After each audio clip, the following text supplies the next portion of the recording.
this meeting of Tuesday, December 3rd of the Monmouth City This conference will now be recorded. and ask Phyllis Bowman for the roll call, please. Counselor Belts, Here. Counselor Carey, Here. Counselor Lopez is somewhere, Counselor McKeel, Here. Counselor Oberst, Here. Counselor Salinas Oliveros, here, Mayor Coontz. I am present. And Councillor Belts, could you lead us in the flag salute, please?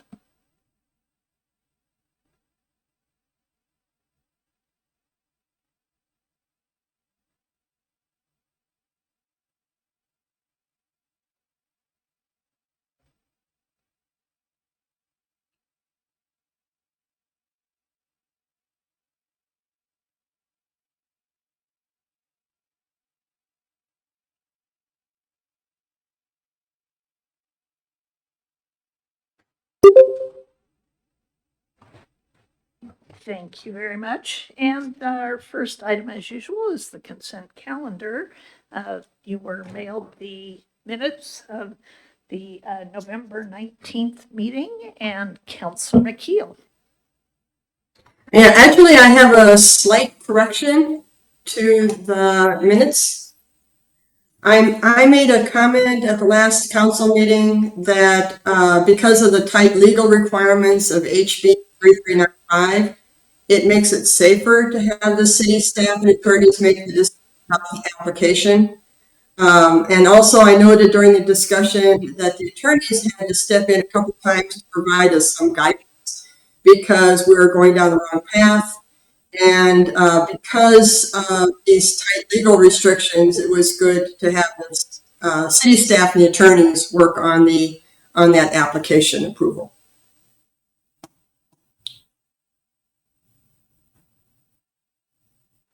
All right. I can send you if that's better, or Send me an email and then we can bring the minutes back for the next meeting, as long as the council Great. approves. All right. Thank you, Ms. Bowman. Thank you. Any other additions or corrections? All right, we will review those at the next meeting then. And that brings us to public comment. We do allow comment for items not on the agenda this evening. And Sabra, I'm seeing none were submitted this evening in person. And Phyllis, was anything submitted to us prior to the meeting or online? There was not, Mayor Coontz. All right, that then brings us rapidly to our business agenda. We have several items this evening, and the first will be a presentation by our city recorder, who is also our election official, about the canvass of votes. Good evening, Mayor and Council. As you know, our charter requires me to read the canvass of votes into the record after they've been certified by the county, so I'm going to do that now. Our summary is City of Monmouth Mayor, City of Monmouth Mayor, City of Monmouth. Vote for one, Cecilia Coontz received 2,939 votes. There were 248 write-in votes, 1 overvote, and 1,432 votes, undervotes, excuse me. Cecilia Coontz is elected mayor. City of Monmouth City Council members, vote for 3. Ned Kenny received 1,065 votes. John Oberst, 2,274. Frank Morris, 1,843. Carol McKeel, 2,249. Jason Ridgway, 1,961. There were 191 write-in votes, 12 overvotes, and 4,265 undervotes. So John Oberst, Carol McKeel, and Jason Ridgway are elected as our new Monmouth City Councilors. Thank you. Thank you, Phyllis, and thank you very much, Councillor Oberst, Councillor McKeel, and soon-to-be Councillor Ridgway for. And congratulations, Mayor Coontz, because you can't congratulate yourself. Thank you. I guess I could. Yes, thank you very much. That's great. Thank you, Phyllis.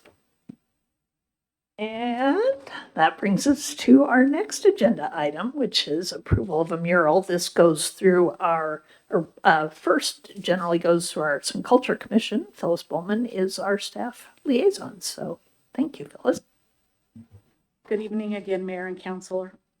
The Arts and Culture Commission recommends approval of the mural that's attached in your packet, with the additional recommendation that the owners add additional information, including the name of the insect, which is the mural, to educate residents about the species as well as the story behind why the owners wanted this particular bug as a mural on the side of the building. The mural was presented to the Arts and Culture Commission at their meeting on November 21st. The commission discussed their mural and the recommendation, which I just said was to approve it with the discussed additions. Hopefully I can answer Questions any or questions comments? you may have. Phyllis, thank you for bringing this forward. I move to approve the mural with additional recommendations of the Arts and Culture Commission. I'll second that. Thank you, Councillor Salinas Oliveros for the motion and Councillor McKeel for the second. Any questions or discussion? Councillor Carey. It was a little difficult to tell exactly what it was, and on that orientation, it's better. Is that a two-dimensional mural, or is that It's two-dimensional and it's only the bug. oh, it's only the bug? Mhm. Okay, all right. Yeah, which sort of begs the question, and I could ask you this, Phyllis, and it's only slightly off, but has the Arts and Culture group decided on thematic approach to murals? They haven't Or are we yet. just, I mean, catch can, and this is an interesting one, a little bit nice addition, but that might be worth a discussion. Silverton has got a particular theme. Right, Other places have themes on public art right. that might be, so it could be a little more concentrated, perhaps. That's the next thing they're going to work on. They've already discussed that. But as they were discussing this mural, that they need to do that, get a mural handbook put together now. Yeah. Always a little more challenging once you have a few very different ones, but certainly something they have been talking about.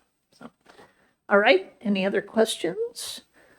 All in favor of the motion to approve the mural as recommended with the additional requirements, please signify by saying aye. Aye. Aye. And seeing none opposed, thank you. If you want to take that back, and Thank you very much. thank you. I guess we didn't mention where the mural will be located. On the side of the Kreider Building, right next to City Hall, in the alleyway. Yep, right next to our little parklet, right here on the other side of City Hall. So a good visible location. All right, our next item of business is an opportunity to hasten a purchase that we've been considering for several years. I'm going to call our Senior and Community Center Director, Barbara Cronin, up, and City Finance Director, Susie Marston. You are? Hi, members of the council and Mayor Coons. So this is a vehicle that you have heard about already in our CIP document for several years. And some of the background is that we've been utilizing a 15-passenger van for our senior travel program for the last 24 years. It has served us well for over 60,000 miles, lots of great trips, and it is not the most physically accessible nor cosmetically a sound vehicle now. We have had a rough idea of the type of vehicle we wanted to purchase, something larger, more easily accessible, lower entry points, and in keeping with accessibility goals of council, something wheelchair accessible so that people with more mobility devices can utilize the travel program.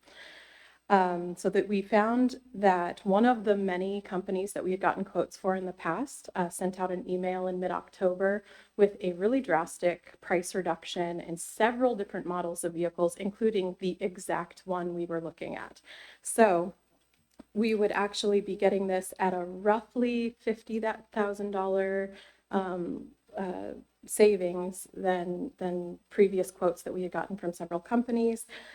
In addition to that, this company has thrown on a $10,000 senior discount, which is really amazing. And our extremely generous friends of the Monmouth Senior Center have been fundraising for lots of improvements to the senior center in addition to specifically this project.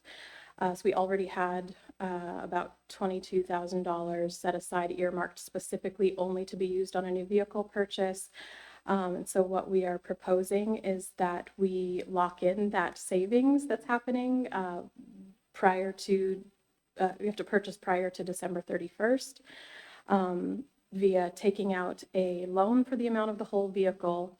The Friends are going to provide a donation first in $30,000 to help pay the monthly payments on that loan until the new fiscal year. And then in the new fiscal year, they will do another $50,000 donation for a donation of $80,000 in total, which is really exceptional. And then the city will also put in money to pay off the remainder of that loan in the new fiscal year. And Susie can speak a little more to the specific loan details and welcome any questions that you have. Just any questions about the van or? Okay, thanks, Susie. Now on to the money part. Okay, so as Barbara explained, we would be going out for a loan and financing the total purchase of the van, which is just under $125,000. With the $30,000 that the senior center or the Friends of the Senior Center is going to donate, we'll use that to make the monthly installments. And we do have the appropriations in this fiscal year. We thought that we would be taking care of the lighting project, but that happened in the previous fiscal year. So we are set up in our budget to accept this donation and use the appropriation for the installment payments. And then in August, we would pay off the balance with the $80,000 and end up costing the city just under $51,000, which we had $50,000 projected in the forecast for a kitchen remodel. So we're basically trading the kitchen for a bus. So the terms, I mean, we'll pay it off sooner, but this is for a 60-month loan. Interest rate is 7.5%. And monthly payments would be $2,519 rounded.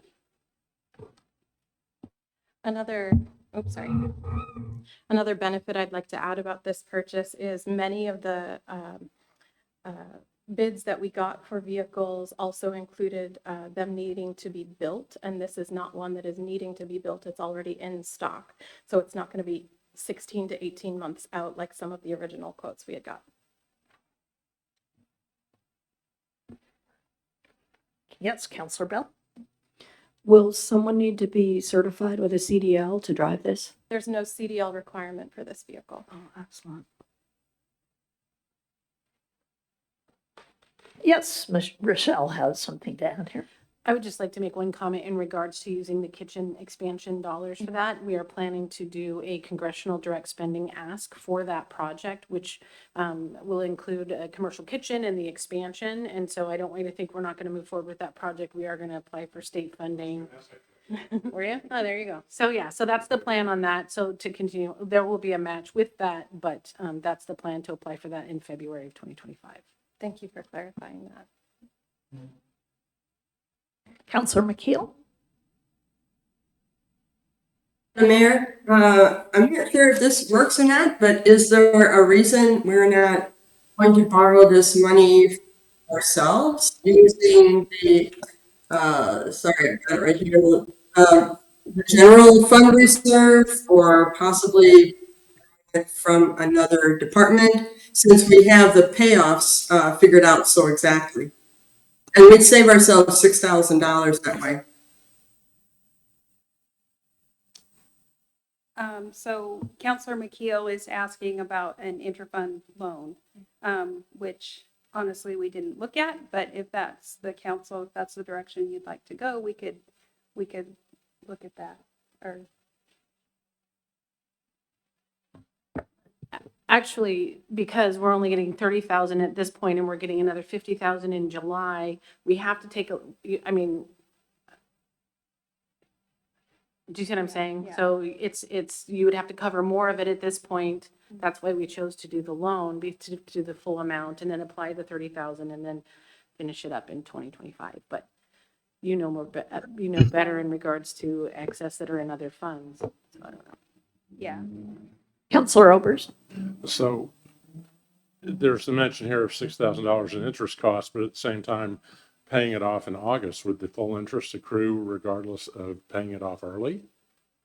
Or, the full interest of the loan. yeah, It would just accrue through on the August. balance. Yeah, through August. So is that 6,000 for the full loan or only for No, that? that 6,000 is through August. Through August, got it, okay. Yeah. That's not clear from the way this is written, got it. Yeah. And we typically do charge ourselves interest when we do interfund loans. We might not charge ourselves 7.5% per se, but there would still be a cost because we do try to figure the cost of money in those other funds. Counselor Carey. I have several questions I'm a little unclear on. I'm not quite sure about the chart that's on page 10 that lists there's a green shaded section. And then there's the final, apparently the final 2 months of the loan. And then there's that to the right, donation Friends of the Senior Center. And that totals down, and with the addition of 62, that gets you to 8. I was just confused how that was put together. So the green and the salmon color, just the green is the current fiscal year and salmon is next fiscal year, 24, 25. Separating the Yeah, fiscal year. just, yeah, distinction between the fiscal years.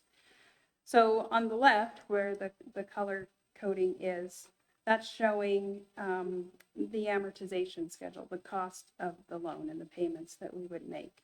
And then on the right is just showing we're going to get $80,000 from the Friends of the Senior Center, and that's showing how that $80,000 will be used, and the balance to us is the $50,904. So in total, it's almost $131,000. So those are the payments we'll be making on the loan.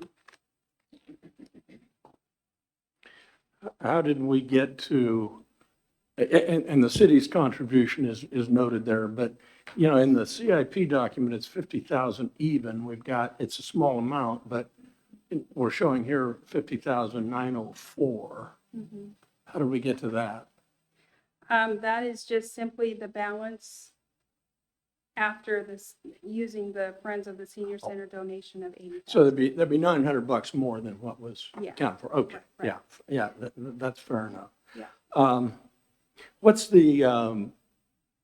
What's the current balance in the Friends of the Senior Center the funds? I mean, $80,000 is that a doable deal? I mean, how far away are we from that right now?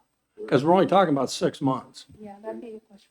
We have $102,000 in the bank right And is any of that committed? now. That's why we're making $80,000 contribution. We committed the $20,000 that we just donated for the lighting, and now we have $100,000 uncommitted. That's why we do this. Can you repeat that into the mic, Susie or Barbara? Or introducing Steve Milligan, who is the president of the Friends of the Monmouth Senior Center, which is our support organization, their own 501c3. So to answer John's question, we have, as of right now, like $101,000, $102,000 between our CDs and our cash account. And so I've already written the $30,000 check that the city received yesterday. And then we have the other $50,000 in a CD that will mature in May of this year, of 2025. So when that matures, then we'll just write the check for the other balance. And that will leave us about $4,000 in the bank. But then we're doing fundraisers every month. And all our fundraisers make money. And while I'm here, I want to introduce a couple people that are here tonight. One is Jean Lund, and she's a longtime member of the Senior Community Center, and she's a former board member. So she was part of getting this started on the funding for this bus. And then the other is her daughter, Dava Powell, who's a current board member. Do you have any other board members here? No. So we look forward to this, and we look forward, if you need the other $900, we have that as well. So we're more than happy to make this happen. You know, one of the things that was initially stumped me a little bit, you know, if you go through and do the calculation on the payments that are made, you know, that's roughly, what is it, $17,000 or something, 18. And then you add that, but there's still 12 of the 30,000 there. And then you add the 50, that's how you get to 62. So I guess I'm saying that in explanation and in support. So if somebody else was confused on how that laid out, that's how we got to that. Now, what about, and this is, well, the insurance, how is our current van insured? And this van will certainly have a higher level of insurance, perhaps lower fuel efficiency, some of those things. So there's not a lot of money. You know, I didn't see anything in the insurance line that I felt like was probably related to vehicles. Is that part of our fleet? Yeah. So that's covered in our fleet insurance for all vehicles. Okay. All right. That's good. Well, and my last point is this would assume and make a decision for next year's budget committee that we're going to, because right now it's a projected amount and a suggested amount for 25, 26, the 50,000 for the kitchen remodel. And if we were to approve this, that would sort of commit us to doing that. Now, that's the bad news. The good news is in 26, 27, we've got 125,000 projected for a van that we're not going to have to pay for. So exactly, we're sort of swapping it around. That would be a bit of a gamble, but you know, that we'd have to be persuasive with our budget committee, you know, if we do this, because that makes that decision in effect for them. So I guess we just need to go into that with our eyes open. Yeah, as Rochelle mentioned, in conversations with our various legislators at both the state and federal level, they find that a very fundable project. And we believe, especially with all the relationships we built, that that kitchen may end up coming off of our project list, off of our capital list, if we can get some other funding for it. So this will take it off the list.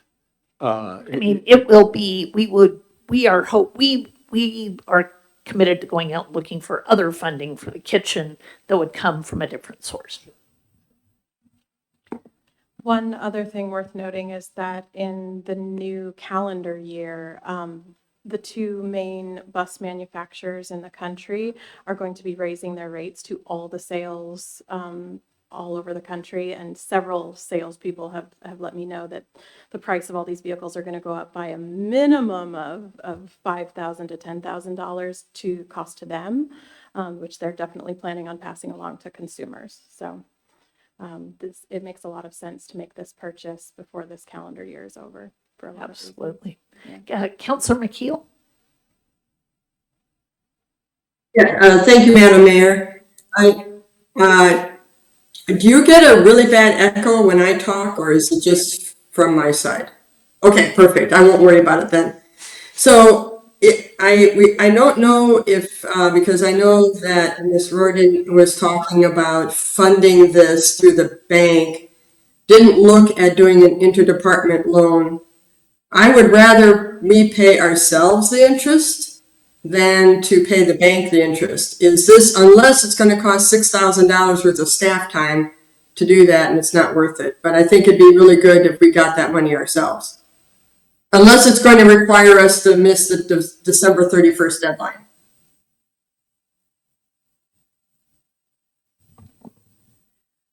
Well, we'd have to figure out which fund we would borrow from, and the interest rates right now are around 5%. We earn that much. So it might be kind of a wash for the money that we earn and what we pay ourselves, but I'm happy to look at it.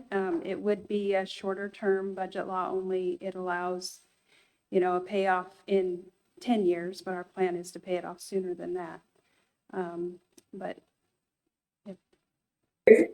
5% goes to one of our departments and not to a bank. Right. It's money that we would otherwise earn from the bank.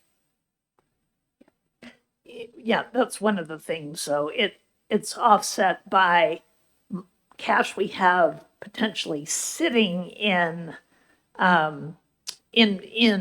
funds that are right now still earning good rates of interest, the pool and things too. So it's not just that we pay ourselves interest, but we also are taking money out of a current fund to pay the loan. So it may not be much of a margin, I'm thinking. And Wade's suggesting that maybe we can mute the stream or something, that would help the echo. Is that? Oh, it's okay. Oh, and I think it's gone. Oh, no, it's not. Never mind. Okay. But I will leave this to the people who have sharp financial brains. So, okay. Thank you. Councilor Obers. I would move to approve the purchase of the new Senior Community Center shuttle bus, accept the donation of $80,000 from the Friends of the Monument Senior Center to use towards the purchase, and to pursue a bank loan to cover the financing of this purchase. I'll second that. Thank you, Councilor Obers for the motion and Councilor McKeel for the second. Any additional questions or observations? Selena Solver. Thank you, Madam Mayor. I just want to congratulate you. This is really wonderful for the Senior and Community Center. And I wish we all had friends like the Friends of the Senior Center. But congratulations. I know that it will be in good use. And I'm looking forward to hear all of your adventures. All right. All in favor of this motion to take out the bank loan and purchase the shuttle bus, please say aye. Aye. Aye. Aye. And seeing none opposed, this is absolutely amazing. Right? We've been working on this for a long time. And I think one other thing I remember is it was always a little bit hard to find a driver, though, somebody who could do that. So anyone in the community who is interested in volunteering to drive this tricked out, cool shuttle bus, because they do plan some amazing trips, and we'd love to have somebody dedicated to doing that. So thank you very much, and thank you to the Friends of the Monmouth Senior Center. And I think that must be, a plug for the breakfast, right?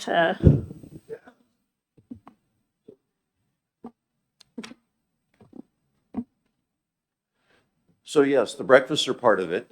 To give you an idea of other things that happen that are significant is we do a holiday bazaar, and we don't make any money off the vendors, but we have people who donate cookies, and this year we had $1,000 of income for our cookie sales in 2 days.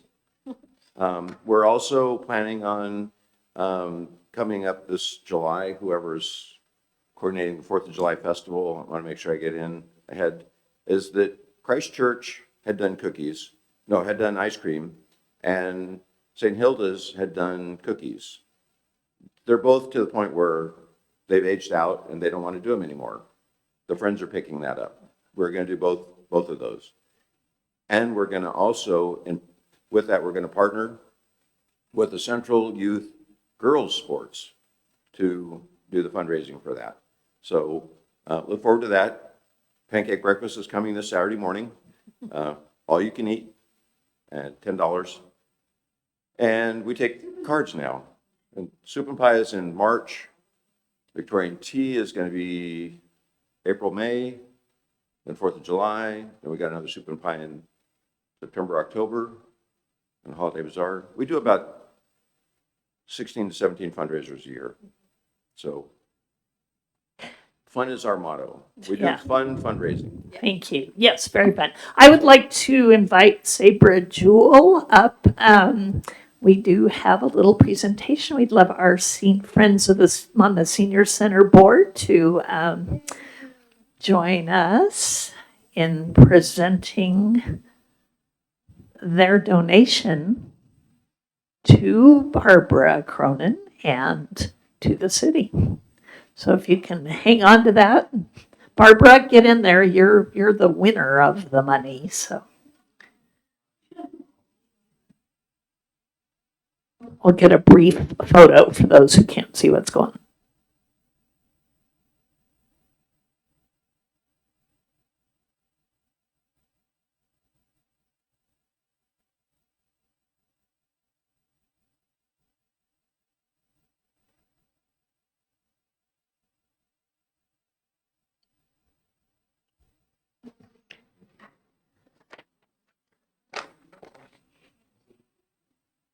Now back to like the work of grinding out city financial reporting and an opportunity to do another supplemental budget since we don't have to do one for the band. So Susie has a presentation for adopting a supplemental budget for the public safety fee revenue. Okay, thank you, Mayor. For the record, Susie Marston, Finance Director. Tonight, I have resolution number 2001. It's a supplemental budget to appropriate our public safety revenue fees that we're now collecting. I provided a summary on page 18 of your packet. Flipping to page 20 is the resolution that shows how the public safety fee revenue that we'll be collecting this fiscal year will be appropriated. And this is consistent with the projections that we had during the discussions of establishing the public safety fee. Right. At the time we adopted the budget committee recommended that the council consider this fee. So we did not budget to receive the revenue or to spend these extra expenditures. So it does require us, now that that is in place, to adopt the actual budget adjustment. But like you say, these numbers look like what we discussed doing. We certainly haven't added any extras to the expenditure requirements. Yes, that is correct. And I stated at the last council meeting, I reported that we, charged the public safety fee for the first month, and our revenue, what we charged, is in line with what we projected. So that was good. So this gets us through this fiscal year, and then it would be a part of the regular budget for next fiscal year. Questions or comments, Councillor McKeel? Thank you, Madam Mayor. I think this is pretty evident because we've been working on this for a while. I'd like to do the motion. I move adoption of resolution number 2001, a resolution adopting a supplemental budget for the fiscal year 2024 to 2025 and directing the finance director to make entries. Second. Thank you, Councillor McKeel, for the motion, and Councillor Salinas Oliveros for the second. Any other questions or discussion? Councillor Carey. Just a quick one. Have we identified an agency to disperse the assistance fee? Yeah, so that's Polk Family Community Resource Center. Yeah.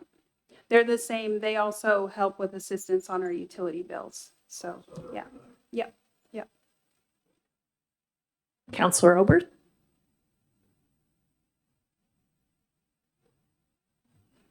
All right. Then I will ask Phyllis for the roll call, please, on resolution number 2001, a resolution adopting a supplemental budget for the fiscal year 24-25 and directing the finance director to make appropriate entries. Counselor Belts, Aye. Counselor Oberst, Yes. Counselor Carey, Aye. Counselor McKeel, Yes. Counselor Salinas Oliveros. Aye. Motion passes 5-0. Thank you very much. We adopt that adjusted budget. And our last item of business, another ordinance, and this again is our second reading, so our second opportunity to review the wording on ordinance number 1418. And Carter Craig, our planner, is here to review that with us. Hello, yes, this is the second reading of Ordinance 1418, which adopts the changes of Legislative Amendment 2401, which amends sections of the City Code to comply with Senate Bill 1537's provisions related to limited land use decisions. No text has changed since the last time we discussed this, and I'm here for any questions.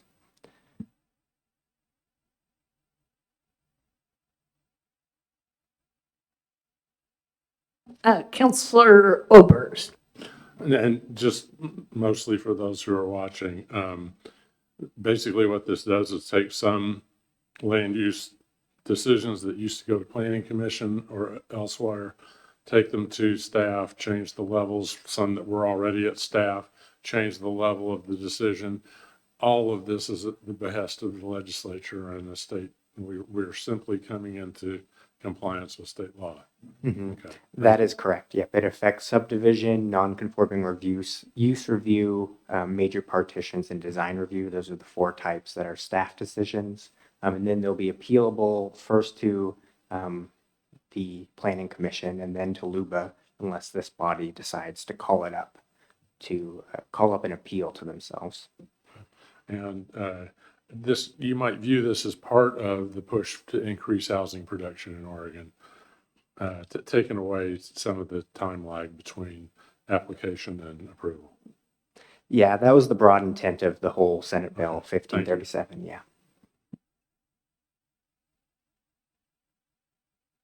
Councillor Salinas Oliveros. I move to adopt Ordinance 1418, an ordinance adopting legislative amendment 24-01 to Title 17 and 18 of the Monmouth zoning ordinance relating to subdivisions and partitions and zoning. Second that. Thank you, Counselor Salinas Oliveros for the motion and Counselor McKeel for the second. Any additional questions? Phyllis, can you please call the roll on ordinance number 1418? Counselor Carey, Aye. Counselor Salinas Oliveros, Aye.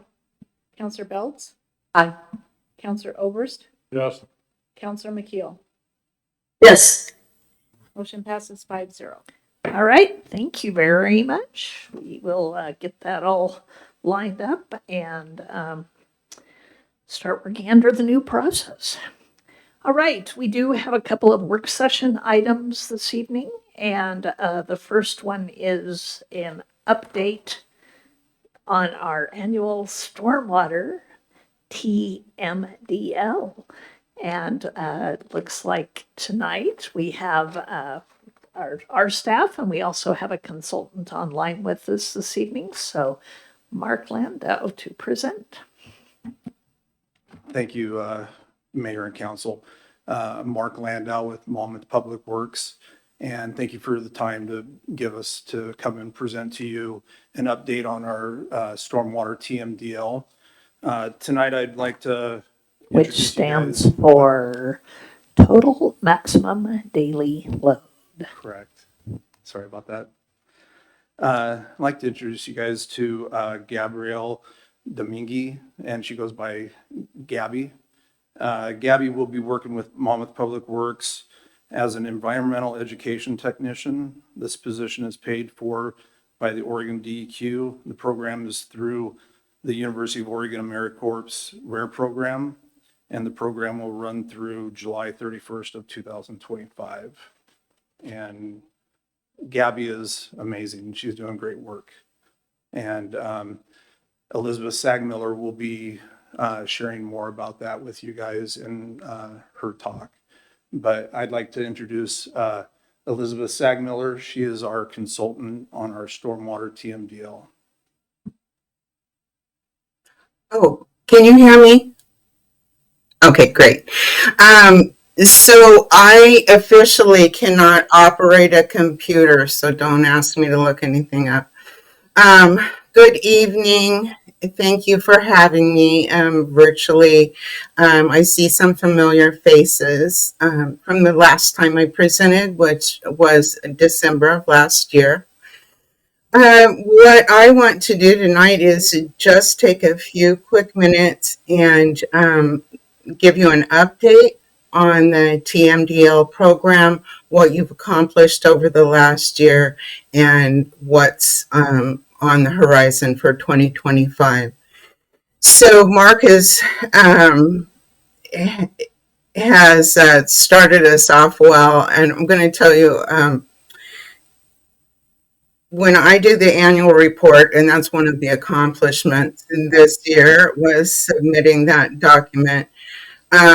It's a time really to analyze what city has done, whether they are reaching the goal that they're supposed to be working toward, or whether they're maybe falling short in some areas. This is one of the times where I can come back and say, geez, you know, the city of Monmouth is doing a great job. And as someone who has done this for many years, it's a pleasure for me to put together the annual report. And I know you have that in your packet, and it's dreary and it's long, but what DEQ sees in that document is this program has been carefully evaluated. They realize that there's room to improve each and every year, and they've documented these accomplishments that they've made, and some of them are quite significant. So I want to hit like the top 4 or 5, and even there's a lot in there I could crow about. And again, I want to make sure that Mark gets his due. The Public Works Division, Mark and Russ are wonderful to work with. So going back to Gabby, Mark told you a little bit about the RARE program. I'm just going to chime in with that and let you know that Gabby was an EPA funded grant through DEQ. And so we put together a grant to DEQ, to RARE, and they accepted it. So she is, I know you've had other RARE students in the past, but Gabby is paid through the EPA actually, which is pretty cool. Her work primarily addresses education, and that is a really hard area for staff to get adequate time to and develop quality materials. So Gabby has five-ish projects for the year. The first and the biggest is the traveling education kit. We are partnering with Falls City and the City of Dallas, and this is a kit that will be suitable to set up at public events or at community events that will provide education and resources to anyone attending. So 4th of July, whatever is going on. We want it to be able to be used by some of our partners, such as the Lucky Mute Watershed Council and the Ash Creek Water Control District, folks like that. So that's public education kit. And then she's also doing outreach to schools so that we can really get a consistent program going with some of our students. And I know she has got some very interested teachers out there. I mentioned regional partners. We have kind of kicked up the effort in being good partners and working well with our community. And I say we, it's Monmouth. I understand that. Like the Lucky Mute Watershed Council, and as I mentioned, Ash Creek, and they've invited us to work on a volunteer planting and some other things that we can let the community know about, and we get TMDL education credit for this. And so that really has Gabby kind of summed up the schools, the regional partners, target public audiences, and the traveling kit. And by the way, the kit is meant to be sustainable, so it's not something that staff will have to update from year to year. They should be able to use it for at least 5 years into the future. Okay, the second thing is you're going to have a future council meeting about this, but there's a draft illicit discharge ordinance, and I believe that Russ is sent off to our legal counsel for review. Development of that ordinance is a requirement of your TMDL implementation plan. An ordinance that was probably looks very much like yours was just adopted by the City of Dallas. And that is something that DEQ considers a big accomplishment. And then I talked about the regional partnership building, and I find that has been really rewarding. There's groups out there that are providing you with a lot of service that I didn't know about and are more than willing to go a little bit further. Now, as for next year, we'll have that kit completed, and I hope Gabby will have a chance to take it for spin at a public event. We're going to expand those partnership roles a little bit. We'll be developing construction site runoff program, and that is a requirement in the DEQ TMDL implementation plan.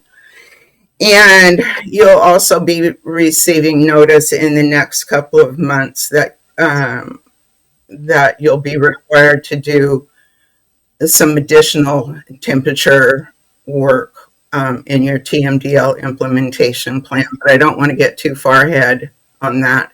That all comes in 2025. So I think my time's about up. Does anybody have any questions?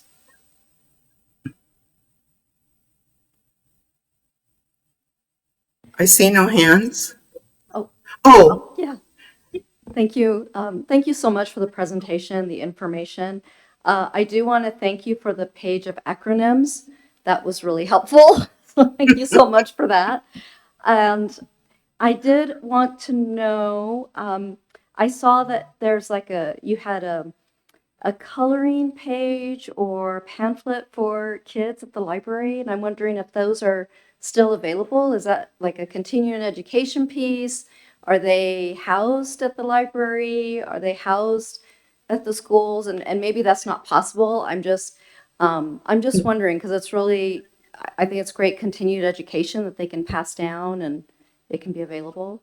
Absolutely. Actually, that's an existing program for Monmouth, and I believe those coloring books are part of the Public Works Week, and where your Public Works staff do a lot of outreach at schools. Mark, do you know if they're available at the library?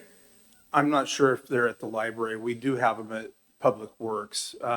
So we go out every year to Ash Creek Elementary and Monmouth Elementary, and we meet with the third graders during Public Works Week. And we give them a little packet. It's a booklet that's coloring. It's got puzzles, crosswords, and then we also give them pencils that change colors when they grip them, because the heat changes the color. They love it. And then we give them tell them about Public Works and what we do, and we talk about stormwater and sewer and the drinking water.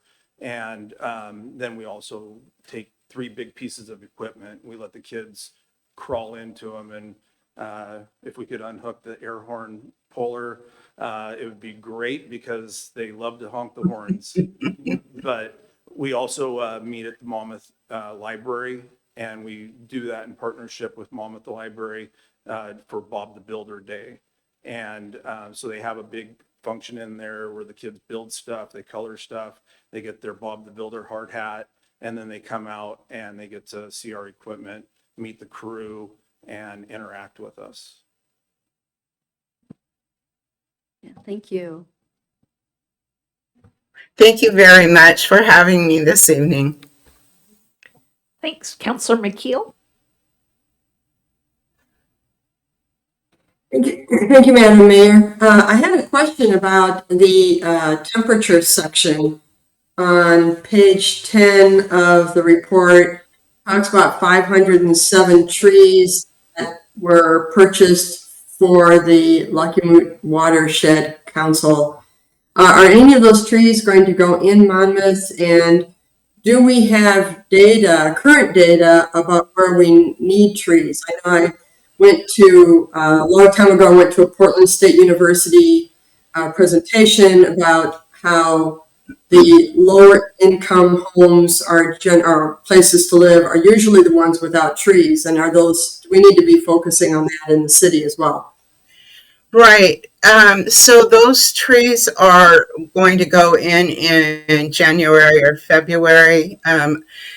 The Watershed Council has the location, but yes, they'll be in Monmouth. The Watershed Council's been doing a lot of work for Monmouth. They have the location of the plantings. They buy from a native nursery, their stock. And they're familiar with the temperature TMDL work that will be required to do. So I've kind of, got them thinking about that. That's coming up in the future, and trying to figure out how the city can partner with them, because they're a bunch of talented people.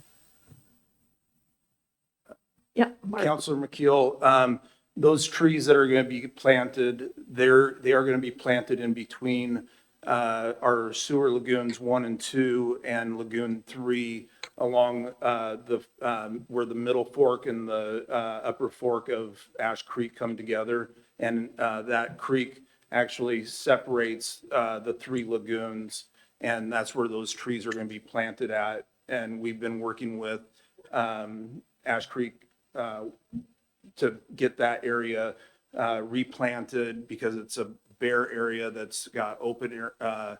The creek doesn't have any shade. And so they've been in there. We've been partnering with them for probably about 10 years now, of trying to reestablish that with trees and native shrubs.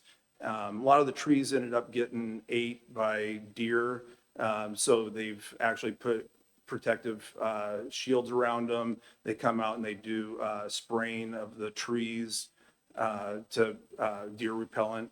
And so we've been working to get that area reestablished with trees and native shrubs.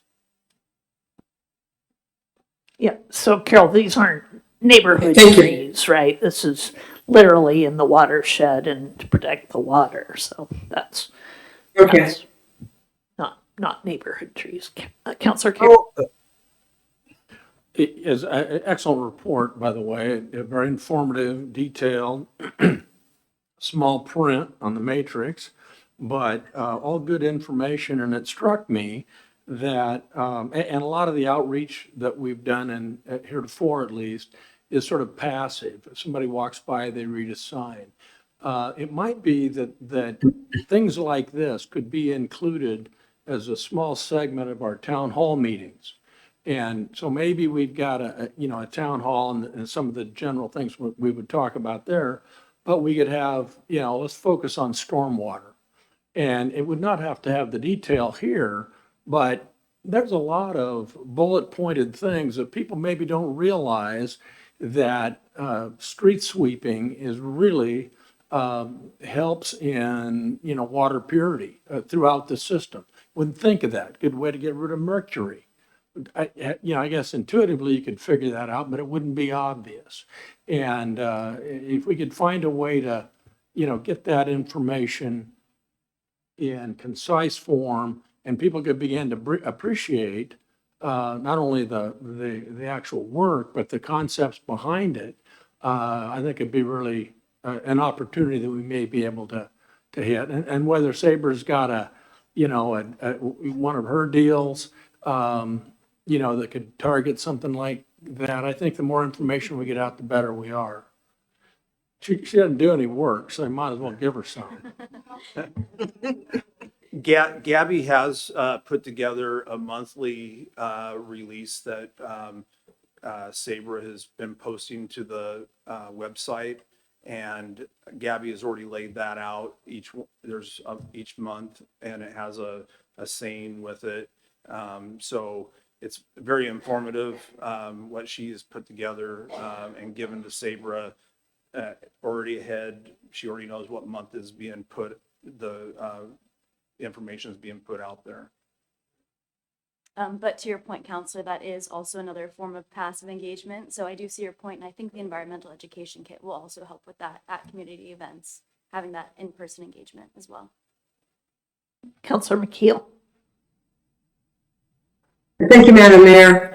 I would like to just further Councilor Carey's comment about the education.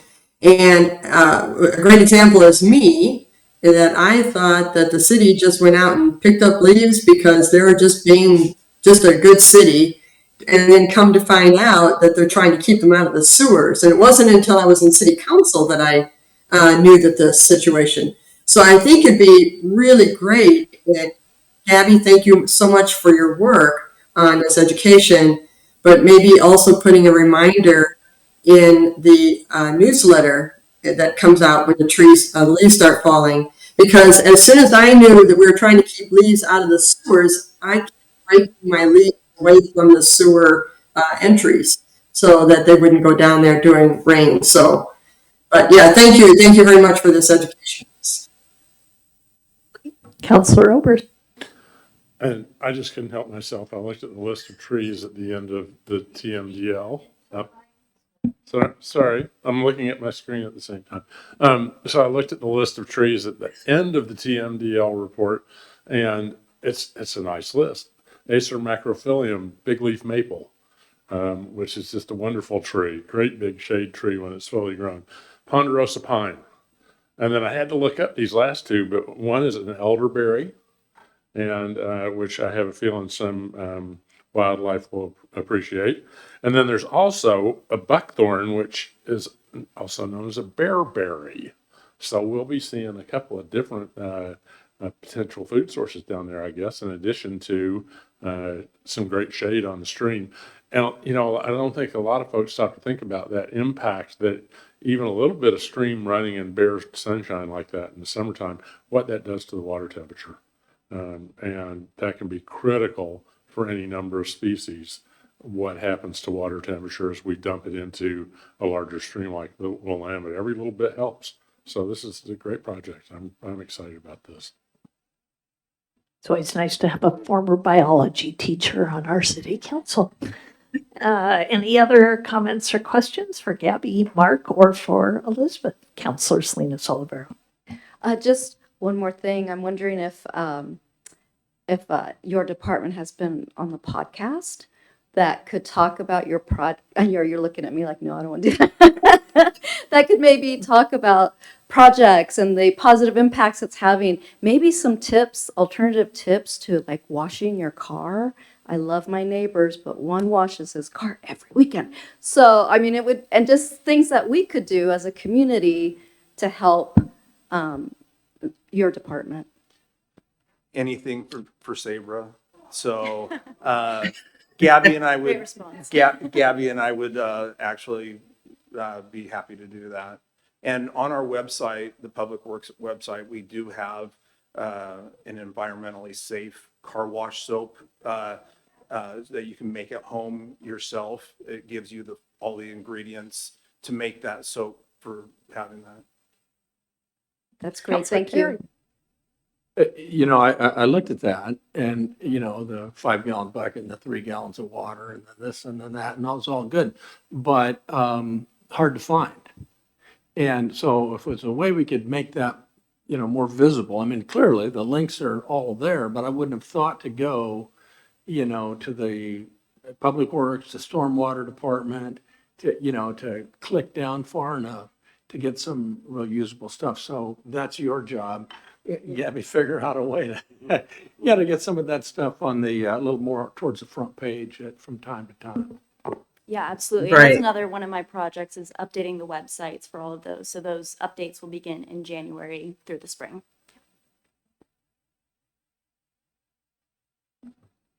All right. This is amazing. Thank you so much. And Gabby, thank you for your help. And glad to know that we are doing well. Thank you, Elizabeth, for that assessment. Always appreciate having someone who probably sees dozens of these a year to tell us we're on the right track. So thank you. Thank you. And our last item this evening, it's the Phyllis Bowman Show tonight. And another perhaps little known law we are subject to that Phyllis is going to let us know about. I think this is a record. I don't think I've ever presented 3 times in one night, ever. So, Council and Mayor, this item is just new requirements from House Bill 2805 about a grievance process for people who believe the public meeting laws have been violated. What you have in your packet is what we will be putting on our website because we are required to do that by the Ethics Commission. It's just an information only for you, and hopefully I can answer any questions you have. Counselor Selena Olivero. I have a question about the definition to the public meeting laws, if that will be also available on the website. And I'm only thinking about if it's going to get confused with public hearing, public testimonies, town halls. But if there was just a little definition of what we mean by public meeting law, what that is, and maybe it's in there and, It's and the I didn't first read it. The first paragraph Is is designed to ensure that explaining that. governmental meetings are open and accessible to the public. I see.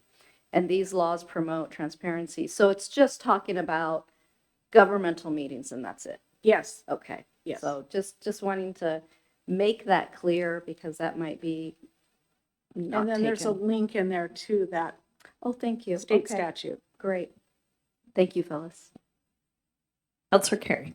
Yeah, I had the same, was going to make the same suggestion. Here's the grievance, but what am I grieving? And the link is great, but if there could be, side by side, this is what a public meeting law, the essential parts of public meeting law. And then should that be violated, if you read this and then, yeah, I think I've got a grievance, so there it is over there. I couldn't find that on our website. It's not there yet. Well, I couldn't find a definition of what's a public meeting. I searched public meetings and I got that there were public meetings going to occur, but I couldn't get a definition of, sort of like Councilor Salinas Oliveros was referencing. So that exists and to me, they would make sense if they were put sort of side by side, one above the other. Okay. And maybe I missed it, but that would be a good, to me, that would be good presentation. Okay. Good suggestion. Counselor Belts. Despite how much I dislike it when somebody says, here's more work for you. Something that I noticed is oftentimes you look at a site and it will say, here's an example of what a grievance would be if this happened. And so perhaps we can help guide people. If somebody pronounces your name incorrectly, this is not a grievance. If somebody does this, this is a grievance. So maybe would that be helpful to add in some examples?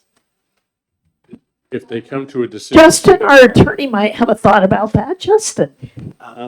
This is all based on the public meetings laws are particular statutes. As stated, and currently it links to those statutes. There is a definition into those statutes as to what a quote meeting is.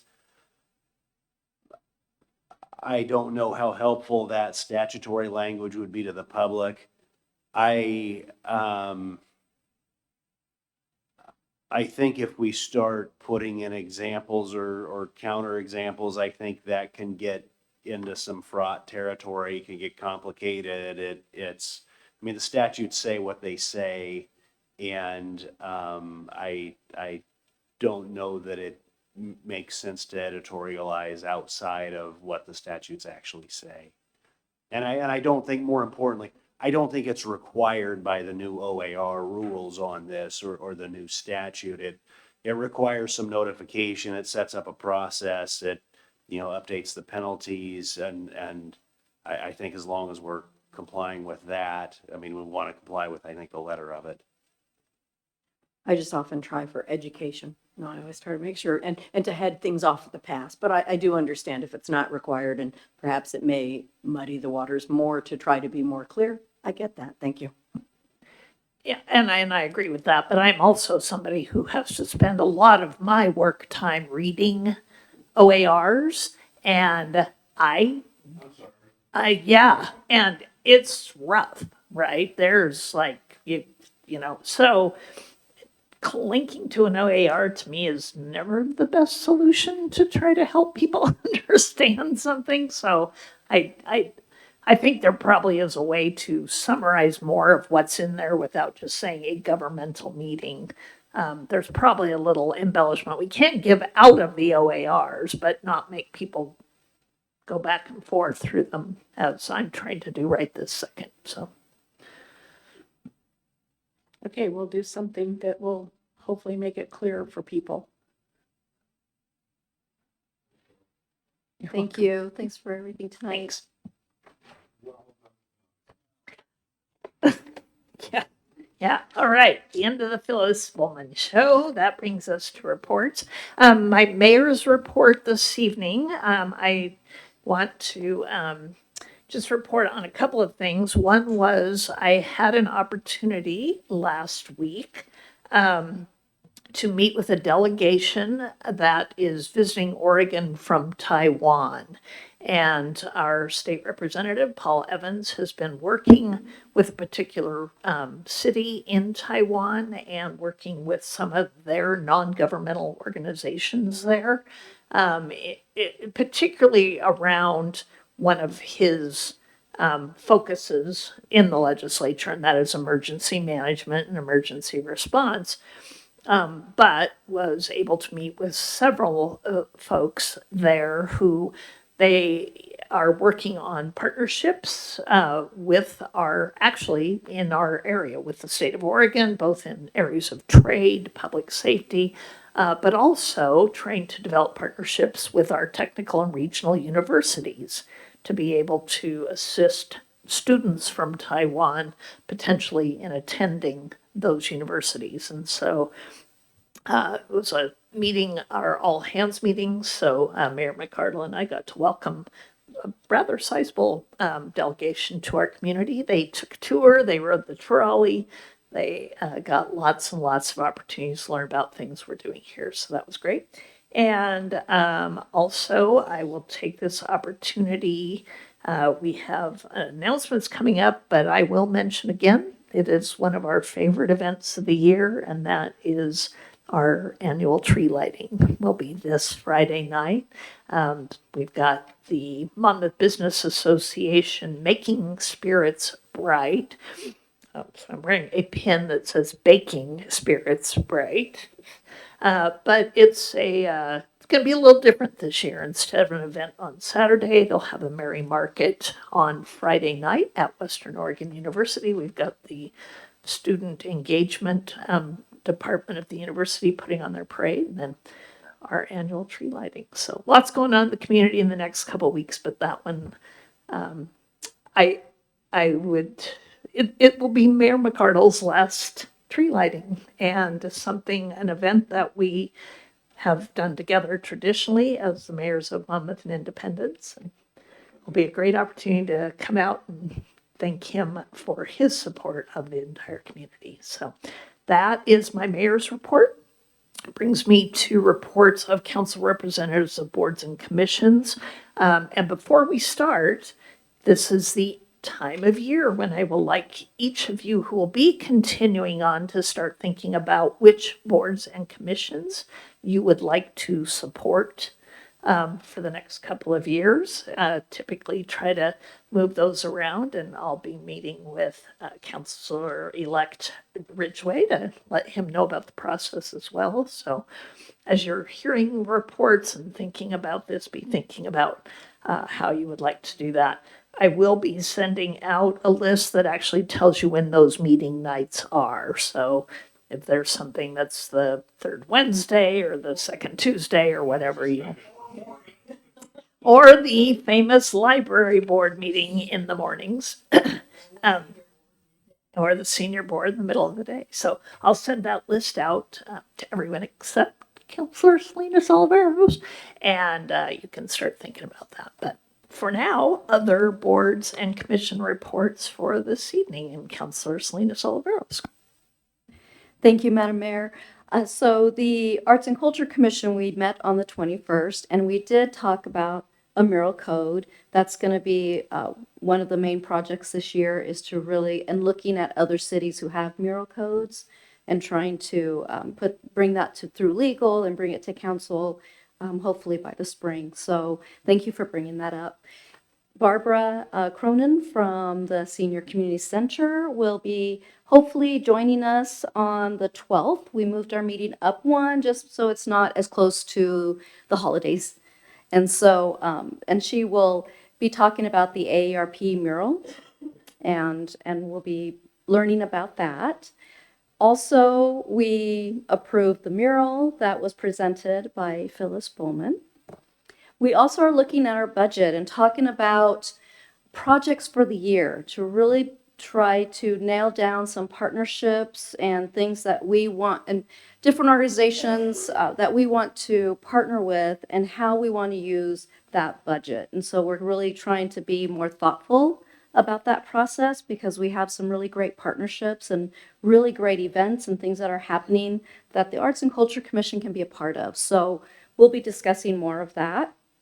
And we have our first, if you have not noticed, the new artwork that is out there. It is artist Ron Wolf. They are absolutely gorgeous.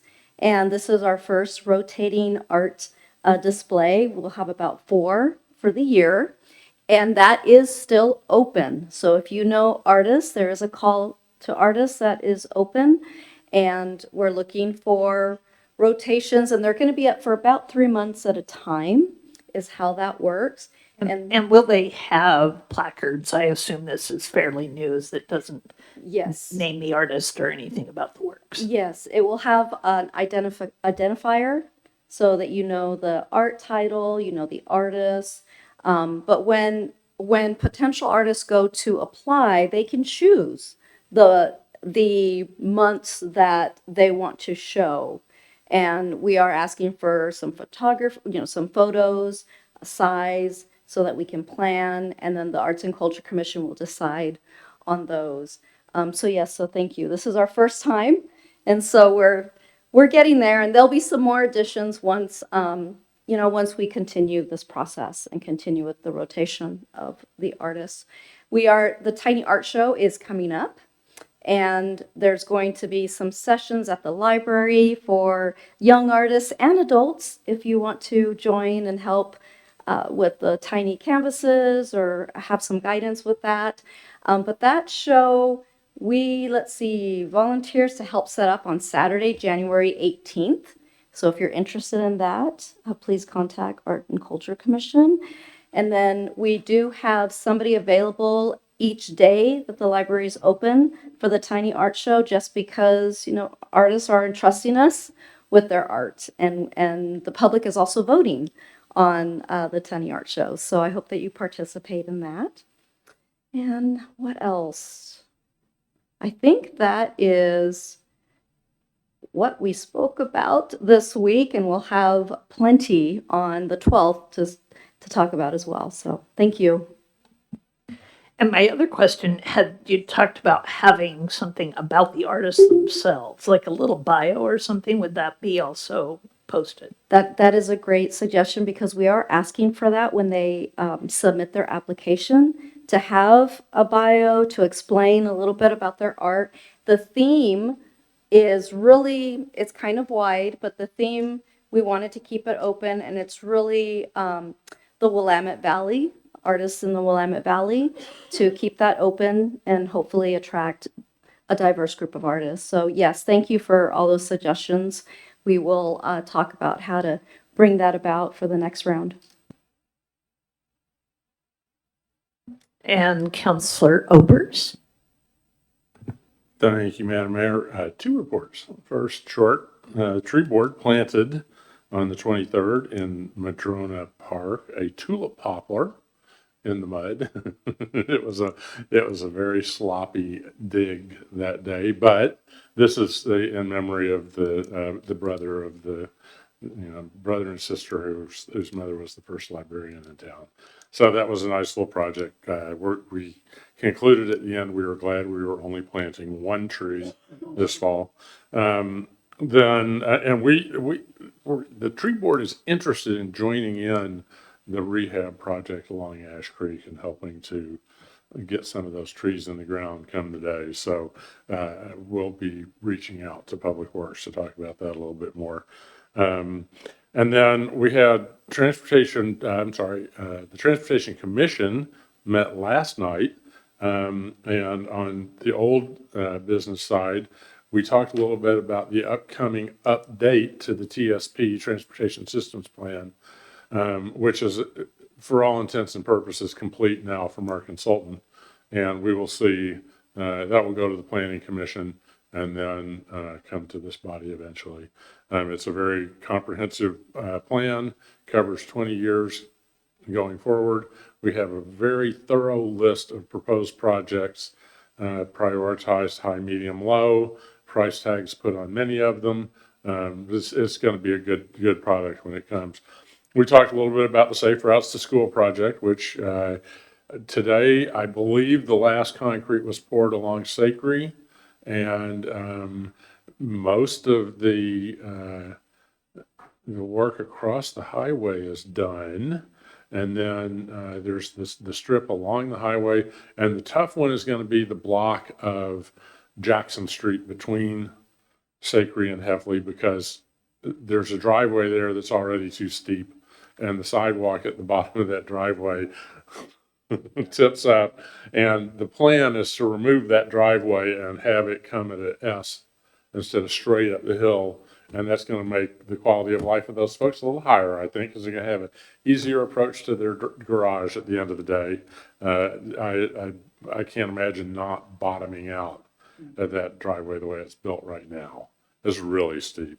So good on that. And we did hear a little bit of a report. You know, we have the radar feedback signs on most of the rural entries into town. We have not had one on Fall City Highway Whitman, because that's not our street, that's ODOT's highway. And we have finally, Landau went out with a fellow from ODOT, and after some hemming and hawing and backing and forthing, we think we have the spot to put in a reader sign there. So that one will be forthcoming. New information, Chief presented us with a product that the city looked at. It's a little bit expensive to purchase, but this outfit takes information from folks' cars that, you know, a lot of cars now kind of report on how fast they were going and whether you floored it or braked hard, et cetera. And this company has taken a lot of that data, and they said it was a 1-month sampling, and pulled it together to show sort of average speeds, the 85th percentile speed as it's called. What's the speed that 85% of the drivers are at or below for every street in Monmouth, block by block? Now, when this first came up on screen, I immediately latched on both blocks of Washington Lane, one of our narrowest and shortest streets, were red, meaning they had a speed of about 35 miles an hour. So we're curious about that piece of data. But, you know, this is a really useful tool, and down the road, if it becomes affordable, I think it's something Chief would like to utilize. It really can point to the spots where folks are going too fast. In general, I was impressed with how much not red we had. You know, people actually pretty closely following the speed limits. They're a bit over, but it's not as real bad. And some of the places where we hear stories of a lot of speeding, the data didn't reflect that. And so the guess is, you know, that one person who comes through the 25 mile an hour zone at 45 really makes an impression on people, and makes folks say, oh, we got a speeding problem here. Well, this is the kind of data that Chief can use to work with that sort of problem. We got a communication from a student at Western concerned about drivers ignoring crosswalk rules along Main Street, this downtown portion of Main Street. And Chief looked at crash data for Main Street for the last 4 years, and there have been 13 accidents, 2 of which involved pedestrians, one of whom was inebriated at the time and weaving in and out of the travel lane. So, you know, it's not, we don't seem to have collisions. Near misses don't show up on that sort of thing. And once again, it's ODOT's road. The possibility of doing things like stoplights or RRFB is not good. Chief will have his crew having a little bit of a look when they can, and doing some education. We have in years past had pedestrian compliance stings around town, and that was done primarily with an ODOT grant, because it takes a crew of 6 to put one of those together. So it's not an easy activity to pull together, but that would be a possibility. Chief did point out that one of the worst crossings is in town is actually Heffley at Main at the top of the hill. which will soon have an RRFB for the safety of the kids. So that was, one of those sort of confirming that we have the right path forward there, I think. We're also, of course, be getting an RRFB at Church Street and 99. And I was saddened to learn that due to some ODOT rulings, it looks like the RRFB at Roth's will not be going in at this time, but perhaps we can pursue that down the road. Being as it's between two trolley stops, it seems like it would be a good one. The good news there, compliance is pretty good with cars, and we do have a safety refuge. You only have to cross one lane at a time, thank goodness. But, ADA ramps are a thing, and I'll just leave it at that. So, and that's I don't think I missed anything, did I, Chief? Okay, so that's Transportation Commission. Thank you. And were you able to respond to the student, or, because I know we had invited her to attend the meeting, or Right, to- yeah. Staff is going to be reaching out to her, and the suggestion was made by the chair, although we don't have an empty right now, of maybe she'd like to be on the commission or come to commission meetings. So, we will be reaching back out to her. I think she was a senior. Yeah, right. I If know. I recall know. that. Well, maybe she's so enamored of Monmouth that she stays and volunteers for boards and commissions, like all of us. Thanks. Great, thank you very much. Counselor Carrot. We have a joint meeting with the Planning Commission tomorrow, tomorrow evening. That's going to be sort of a discussion of the economic opportunity analysis that we've had a grant that's going forward on. And Councilor Oberst, I hope you bring up the fact that we've got a new transportation plan that's coming online, and perhaps they could interface that. It may be a whole nother deal, but at least if the economic analysis people could be aware of upcoming transportation, that might be helpful. I'm sure Chief is taking note of that suggestion. Yeah, well, and it's, we've talked about it, but they got a lot on their plate, this consultant. So it's not like, but that ought to be part of it, as ought the housing development as well.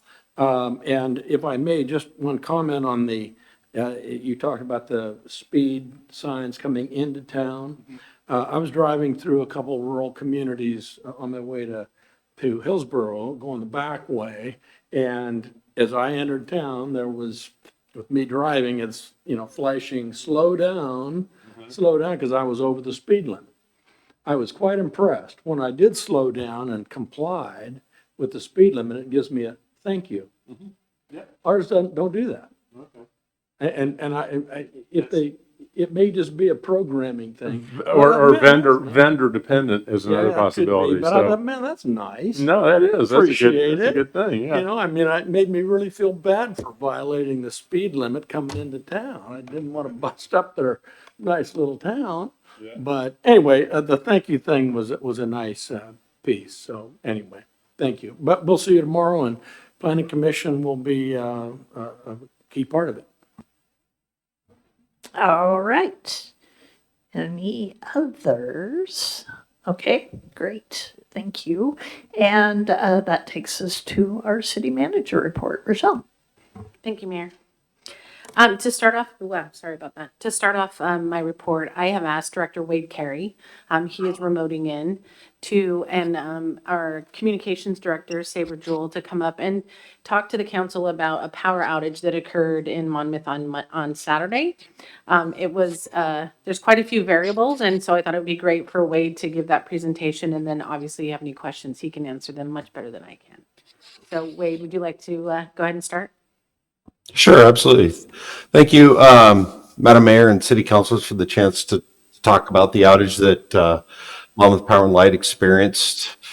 Started around 6:30 Saturday night. The cause was a fuse that blew in the distribution system, which is a normal occurrence under heavy load or a fault, such as like a squirrel or a tree on a line. The fuses are designed to protect the system. And so the fuse blew. Our crew, people called in, our crew was dispatched. It did take them a while to find the location, unfortunately, because when a fuse blows, there's typically a few indicators that present themselves. In this case, they didn't. And so after a few hours, they were able to find the fuse. And when they put the new fuse back in, because of the outdoor temperatures and the length of time that homes were without power, there was a large rush of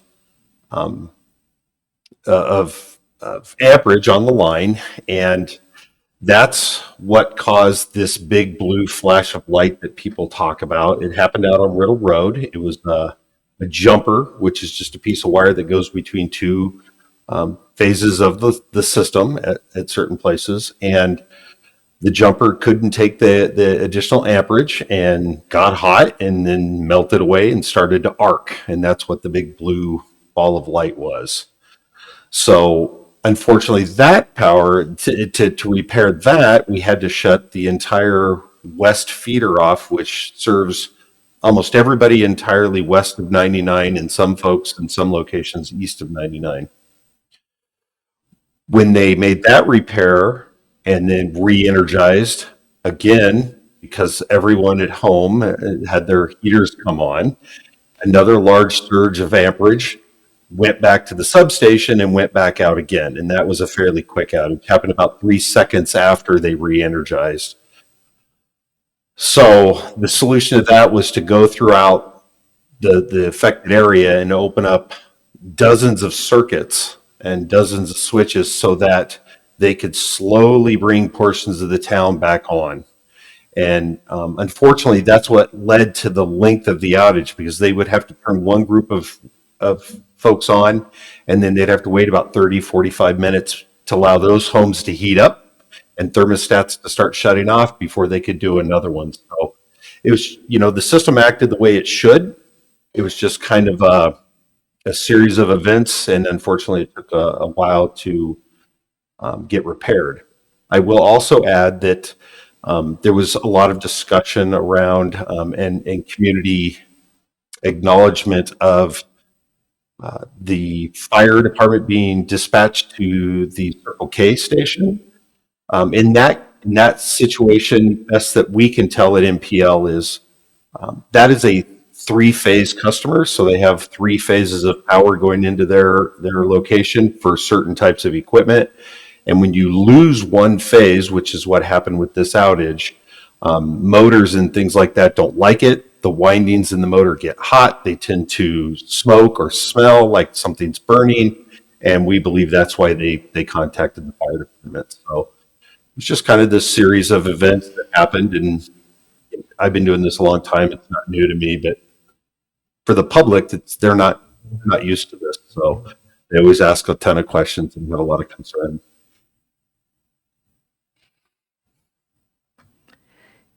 All right, questions of Wade, and then we'll hear from Sabra.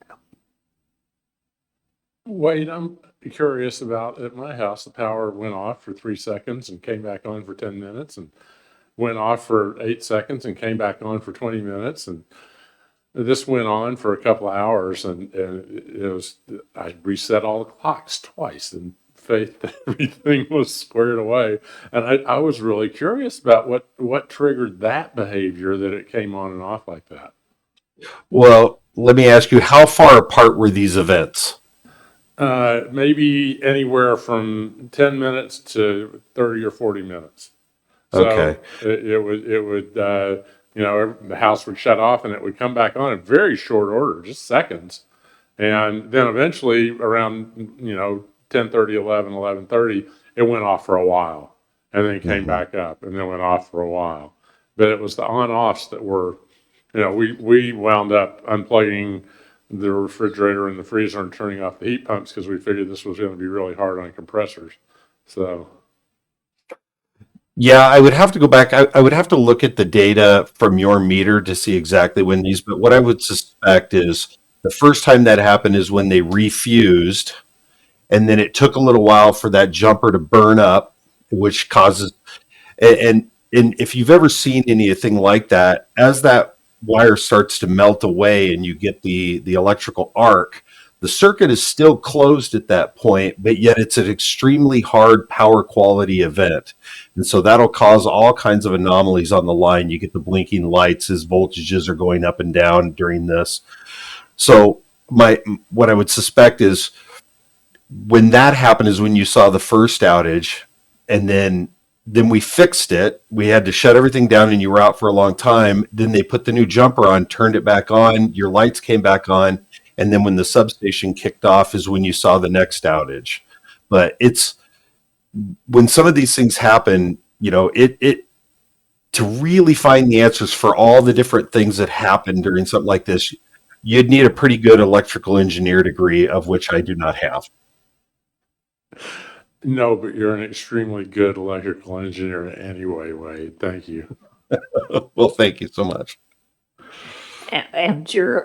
And you're east of 99, so that was definitely affecting folks on that side. Went on the city's Facebook page and saw this is all happening west of 99 and saying, no, it's not. So, thank you. Yeah, some of those circuits do zigzag across 99 some, but not very far. And as Wade mentioned, people were asking questions and commenting, and so Sabra probably had a long night as well. Do you want to kind of let us know how the communication went and what kinds of things we can expect when these happen? Because it used to be we didn't have you to be responding to this. So Yeah, it was. Ooh, hey, everybody. Good evening. It was an incredible event just because, first of all, I want to commend Monmouth Power and Light. I mean, what an incredible group of individuals. I mean, their quality and their excellence at all hours and temperatures. I was already batting 1,000 out of the gate. Second, I have to commend Wade Carey. The communication that I get from these departments starts with the department heads, the urgency that they show in getting the information to me, because they're not always in the room, right? This was happening with Wade and Redmond, me and Monmouth, and the crews in the field, but we were communicating as if we were all right there together once we knew that we needed to do so. But Wade and other department heads have instilled in their teams, it's important to reach out and to let us know what's going on. And my involvement in this incident was about a 12-hour period, about 6 p.m. to about 6 a.m. And that 6 p.m. was Saturday night, 6 a.m. Sunday. I am chronically online, which works out very well for the city. So I did see what was going on. And I texted Wade and said, and he is somebody I have a lot of faith in. So I wait for his messaging because he is skilled and crafted and we do this together. But I did give him a heads up. Hey, I am seeing evacuations at a gas station, an anomaly here. We need to maybe look at this too. And he said, thank you for the heads up, and continued to kind of keep in touch with his teams. He was able to get back in touch with me, and we did that first update at 10 p.m., which you're right, Councilor Oberst, we did mention the West, but when we updated the post again, we did include that this was a wider, area of town. And we continued to update until about 12:30 a.m. And then I believe I was in contact with Wade until 2:30 a.m. verbally.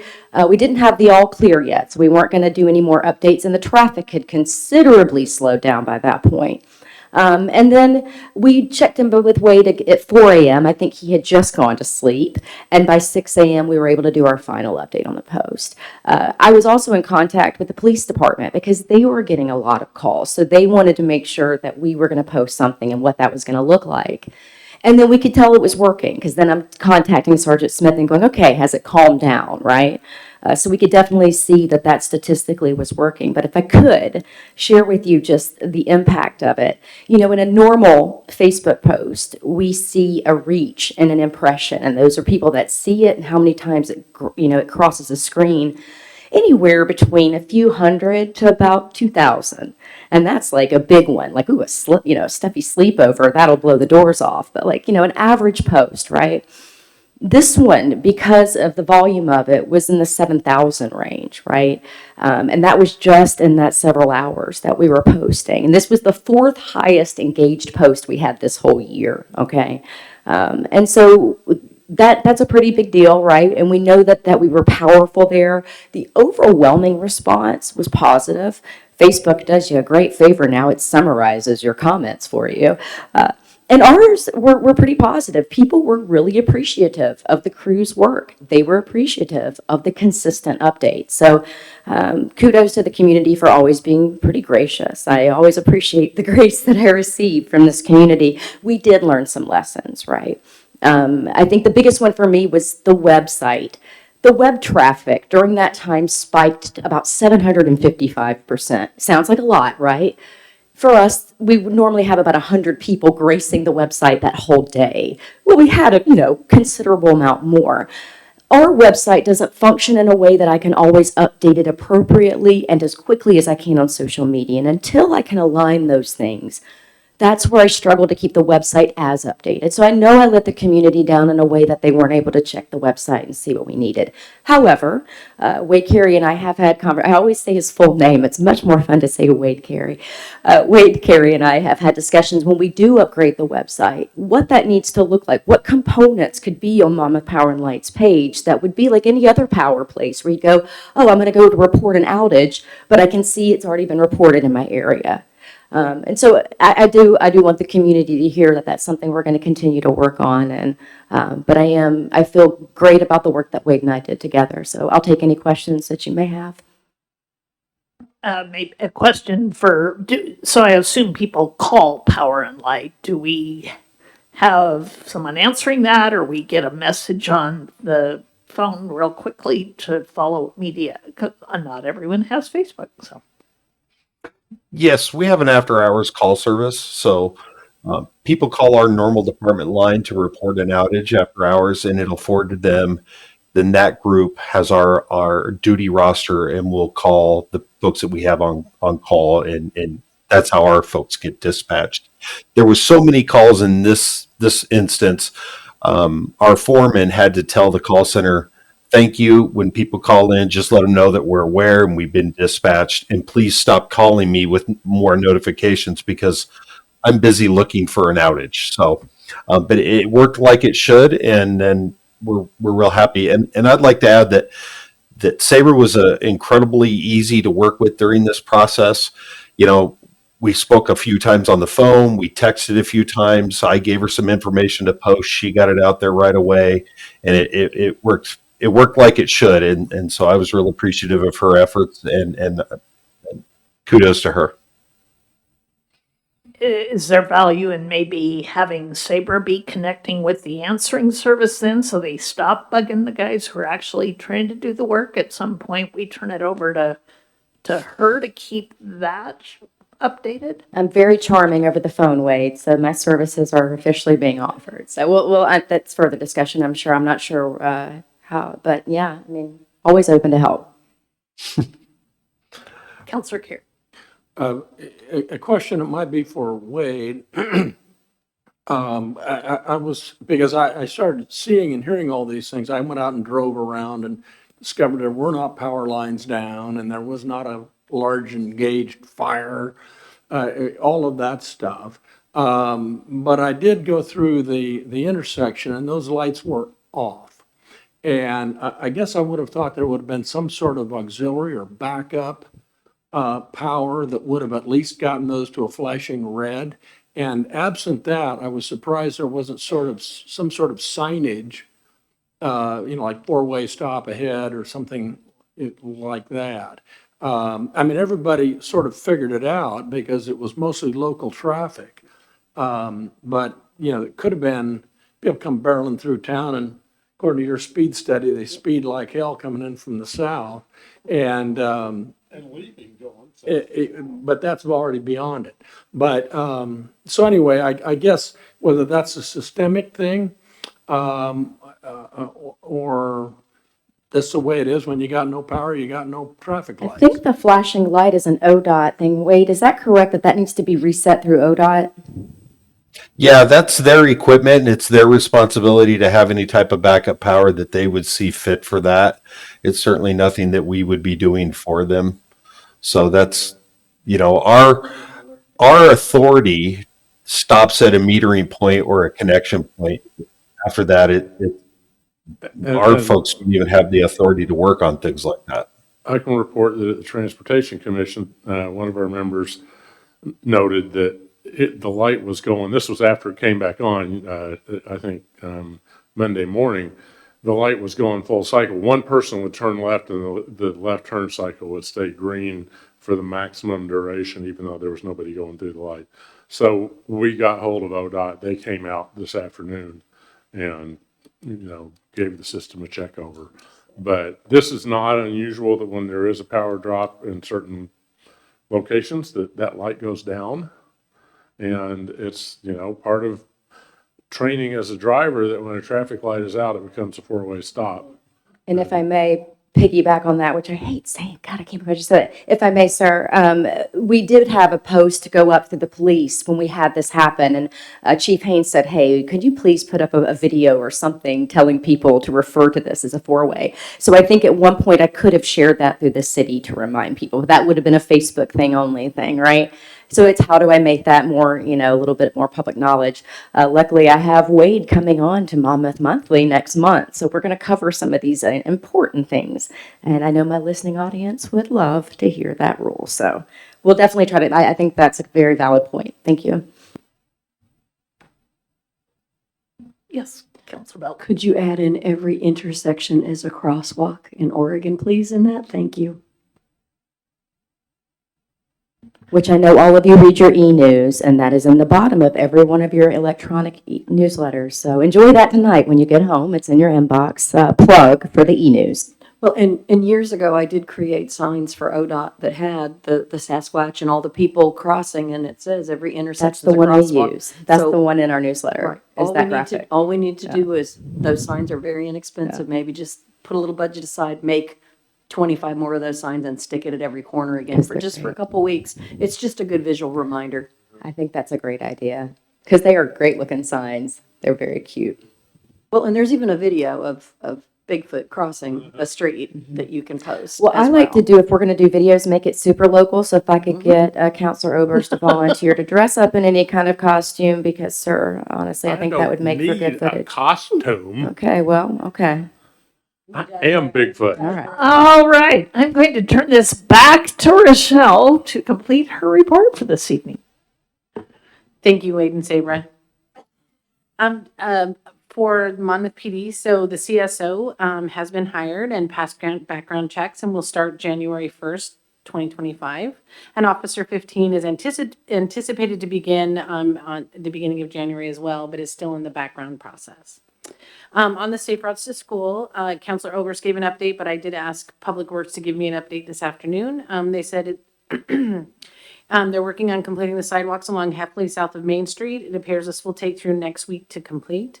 They will then begin the sidewalk on the north side of Main from Heffley to the S-curves. The two RRFB crossings will be the last two elements of the project due to having to wait on some electrical vaults to be delivered. So there's that. For the recreation park, so phase 2, the boardwalk is currently in the permitting process with the state and federal agencies, which is DSL, ACOE, and DEQ. Public Works is working on going out to bid for the landscaping element of the project, which will be the parking lot and around the skate park, adding some benches, trash cans, etc. So that's the update on that. On yesterday, I was able to tour the new Student Success Building at Western Oregon University, and I went over there with Greg and Troy in our building department, and we provided the certificate of occupancy to the contractor, who was very excited. And he mentioned how helpful Greg and Troy were in regards to navigating the permit process and really appreciated the work with the city. So the building is fantastic. If you get a chance to go in there, it's just a really beautiful building. To give you an update on the homeless shelter application for Church in the Park, currently the application is out for comment from our agencies, so fire and anyway, the agencies that would respond back on that. I'm sorry, police. Yeah, sorry. Just kind of. And then, so that'll be a 2-week phase to receive their comments and response. And then once that is complete, then we will commence the 14-day public comment period. So we're anticipating that to be the end of this month to start. And then, and staff is working on an FAQ that will go on the website to help our residents understand more information in regards to the shelter process. And then, so staff anticipates after staff review and legal review to hopefully have a decision in mid-January. And then per the last meeting, the council had requested that all the public comment comes back to the council so that you can understand the concerns of the community. And so staff will bring that back to council probably beginning of February and provide a comment on the decision or explain the decision, and then also provide all the public comment so you can see what was submitted during the public comment period. Let's see.